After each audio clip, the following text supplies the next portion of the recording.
je to fajn trošku vidieť ten rozdiel. A to najpodstatnejšie je, že vidieť v tej prírode, aký sme maličkí, bezbranní a možno hlúbi.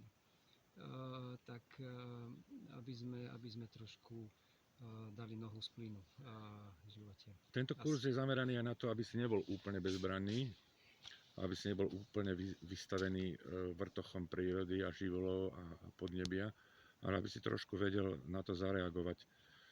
Teraz bol síce letný kurz, ale v noci mrzlo.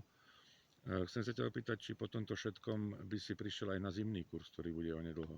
Veľmi vážne o tom uvažujem, že by som to rozšíril o zimné obdobie, prípadne ďalšie iné nejaké pokračovanie, takže áno.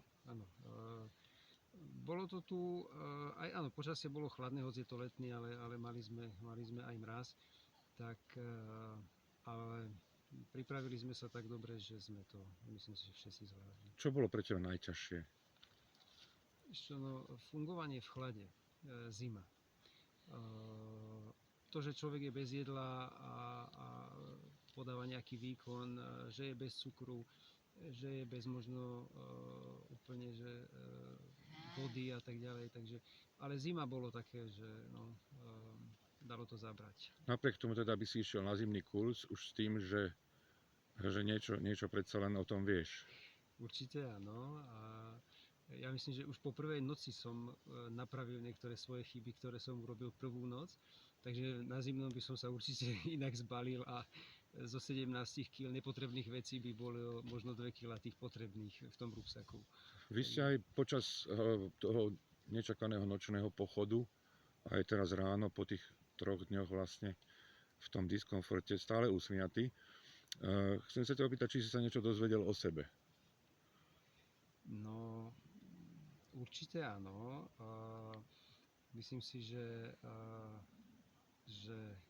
mám určité rezervy a že stále sa dá ísť dopredu, stále sa dá vyvíjať, stále sa dá učiť a dozvedieť sa niečo nové, takže ale som rád, lebo som sa popasoval s chladom, takže som minimálne o to bohatší, že som zvládol chlad. No a možno pre všetkých to najlepšie, že nás nenavštívil žiaden veľký hnedý chlpáč. To bolo tiež veľmi dobré. To nebudem komentovať. Ešte sa opýtam teda naposledy, či máš pre seba nejaký záver z tohto celého, ktorý by si chcel zdieľať aj s ostatnými?